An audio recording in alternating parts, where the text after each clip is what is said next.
Hello, hello, hello, hello. What's up, TMD crew? YouTube world, what's up? TMD in the building, wagwan. So, yeah, man, this is my PKA slash Moondog build that I did in, was it January?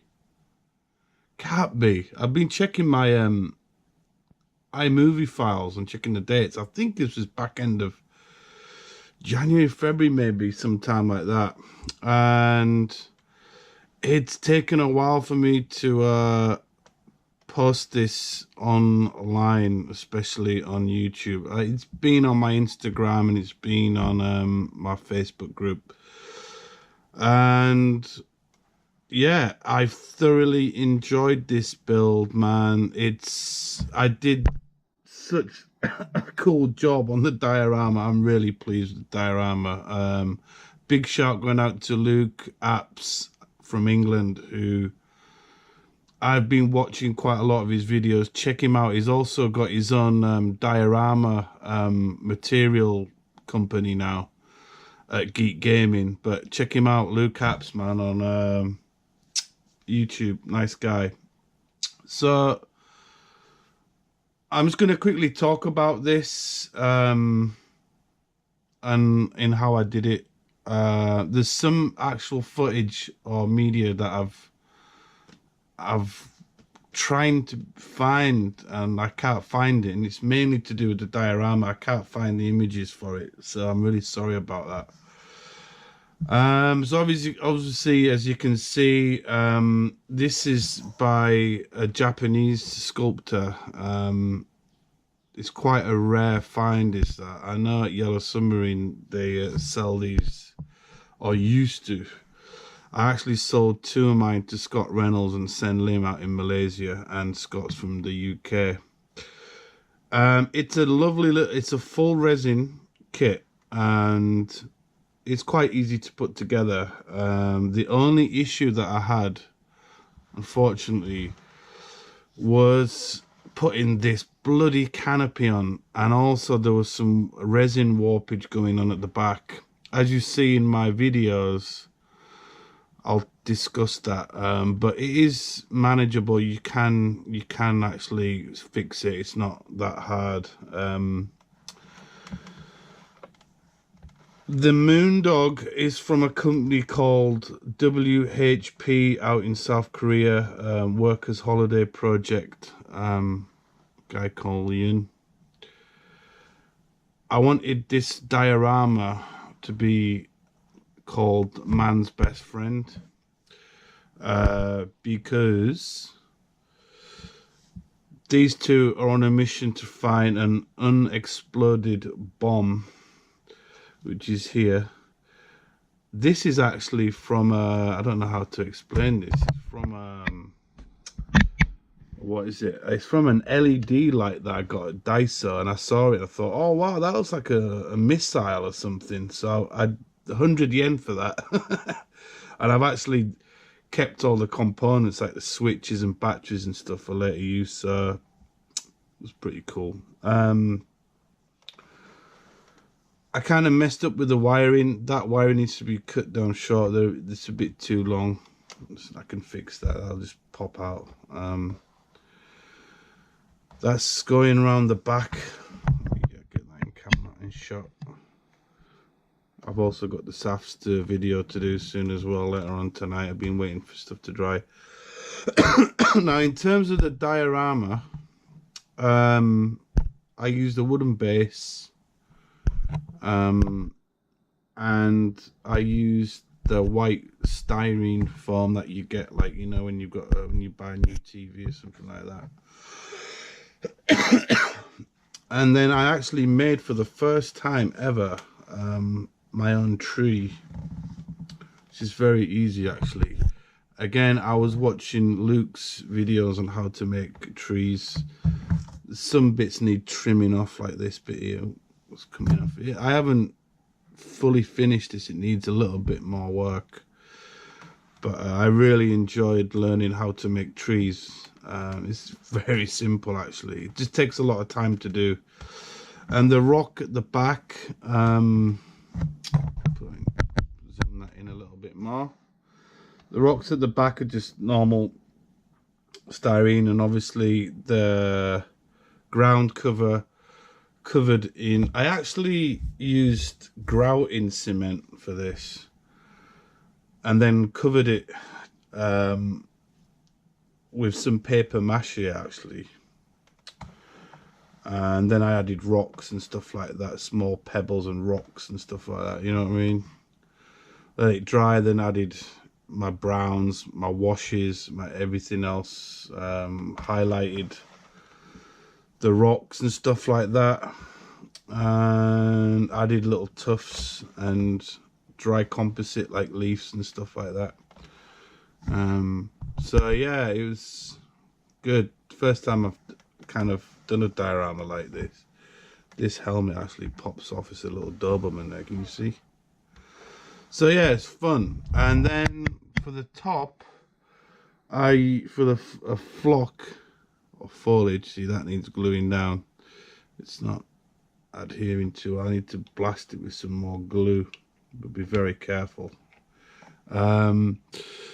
I learnt a great tip from a guy called Steve Perry who works for Rubicon Models. Check them out, man.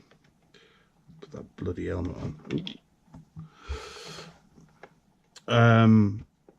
He was telling me about how to get like, God, that bloody helmet what going. I'll leave it. I don't want to break it. For the tree, once you put your oh God, that's annoying me, that. Bloody hell. I haven't touched this for like since end of January, so might need a little bit more fixing. But when you got the flock, obviously you can use different foliage colours, but still there's an imbalance. So Pezza told me, little trick, is to put some Games Workshop sepia or dark brown ink in areas of shadow. That's what I did, and it made it pop. And then I added some other more flocking on top of that.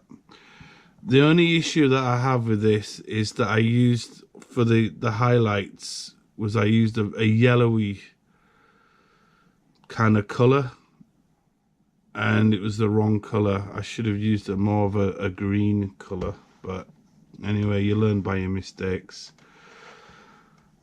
The moon dog, going back to this, it's a great little figure, man. I know a lot of people, I can take that off. It's a great little figure. Obviously the bloody helmets won't fit. There you go. It's a great little figure, man. Love this thing. I wish you could make some more stuff, like more animals. I added an aerial to it as well. Very easy to put together.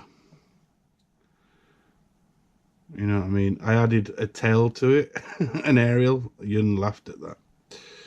And I added this side aerial. These side aerials are from Wave, by the way. And I think I added these, yeah. Or did I? Yeah, I think I added these like thruster things. But yeah, very cool. And that's just, ooh, I've lost one of the cables. I don't know if Yun has got any of these left, but I know you can check his website out, or you can check out his Facebook group. They have a page somewhere on there. But Yun's really making some really nice stuff at the moment, and I totally respect the guy. Where does that go? Mr. Doggy, where's your little foot stand? Yeah, it's always good to like pin this, because obviously stuff can fall off. But that's it, guys. I hope you enjoyed this build that I did. It's not perfect, I'm still learning, but really thoroughly enjoyed doing the whole like forest theme thing, you know what I mean? It's really cool. Okay guys, I shall speak to you all soon. So let's get straight into this, guys. So yeah, this is the original PKA build. resin from the Machining Krieger World. I did a lot of body work on here. There's a lot of correction that needs doing on the top section. I had to use epoxy putty to make sure that the glass would fit. And I used a combination of sand, colours, olive drab, did the whole pre-shade thing, modulation kind of thing, and yeah, I actually added some highlights on that as well, I believe. Painted the pilot, painted the camera section at the top and the backpack in metallic silver.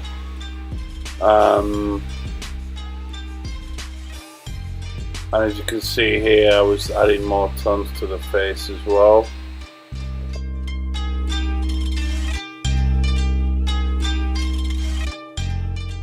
I spent a lot of time working on the cockpit section, the seats, the side skirts inside. It's really nice to get those details popped out, and I use Nulling Oil as well, mainly Games Workshop paints. They do a really good range of metallic.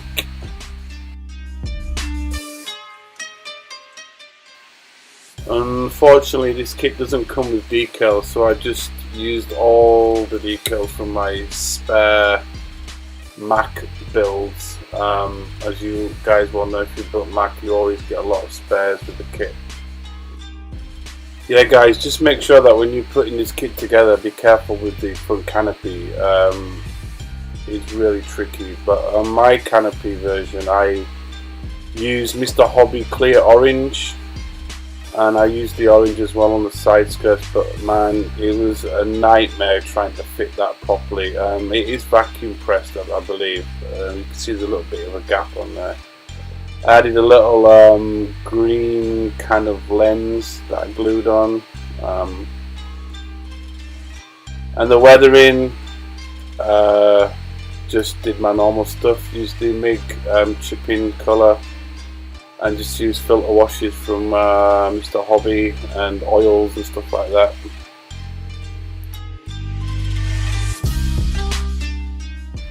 The Moondog kit is so easy to put together.